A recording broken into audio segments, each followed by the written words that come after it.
దీని మీద అంటే చెప్పింది. తెలంగాణలో సామెత ఉంది, కొండంత రాగం తీసి గాడిద పాట వాడినటోడు వెంకటి. కేసీఆర్ గారు 24% రిజర్వేషన్ ఇస్తే అది చాలదు, కేసీఆరే అన్యాయం చేసిండో అని ఇష్టం వచ్చినట్టు మాట్లాడి 42% ఇస్తామని బీసీల ఓట్లు కొల్లగొట్టి ఇవాళ రేవంత్ రెడ్డి గారు చేస్తున్న పని ఏంది? నేను సర్పంచ్ ఎలక్షన్లు అని చెప్పి సడన్ గా 6:30కు నోటిఫికేషన్ ఇచ్చింది.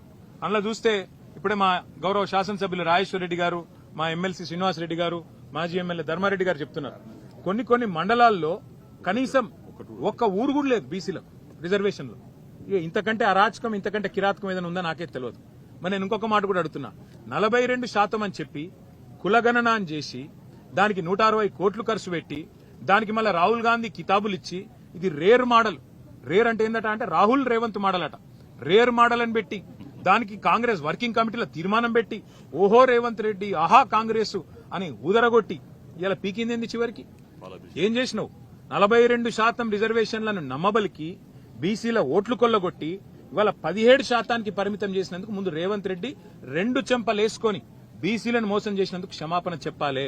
సర్పంచ్ ఎన్నికల్లో ఇవాళ ఏ అరాచకమైతే చేస్తా ఉన్నారో, కొన్ని మండలాల్లోనే బీసీలకు స్థానం లేకుండా, రిజర్వేషన్ లేకుండా చేసి, కొన్ని జిల్లాల్లో కూడా లేకుండా చేసి దుర్మార్గం ఏదైతే ఈ ప్రభుత్వం చేస్తున్నదో దీనికి రాహుల్ గాంధీ క్షమాపణ చెప్పాలి. ఎందుకంటే బీహార్ ఎన్నికల్లో రాహుల్ గాంధీ అబద్దం చెప్పిండు, తెలంగాణలో మేము చేసేసినాం 42% ఇచ్చేసినాం అని బీహార్ ఎన్నికల్లో చెప్తాడు, ఢిల్లీలో చెప్తాడు.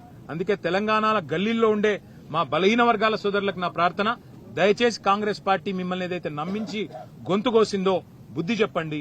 ఇవాళ పార్టీ రహితంగా జరిగే ఎన్నికల్లో సిగ్గులేదు ముఖ్యమంత్రికి, మంత్రులకు.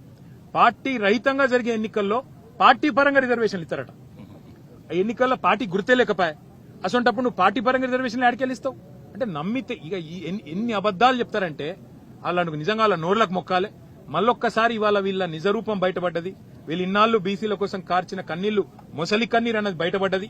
కాబట్టి బీసీ సోదరులు, ముఖ్యంగా సోదరీమణులు, మీరే బుద్ధి చెప్పాలా ఈ దుర్మార్గమైన ప్రభుత్వానికి అని చెప్పి మేము విజ్ఞప్తి చేస్తూ, ఈ రకమైన మోసాన్ని ఏదైతే కొనసాగించే ప్రయత్నం ముఖ్యమంత్రి ఆయన మంత్రులు చేస్తా ఉన్నారో దీనికి తప్పకుండా తెలంగాణ సందర్భానుసారంగా కసిదీర, కాళోజీ నారాయణరావు గారు చెప్పినట్టు కసిదీర కాలం వచ్చినప్పుడు కాటేసి తీరుతుందనే మాట కూడా వారికి విజ్ఞప్తి చేస్తాం. Thank you.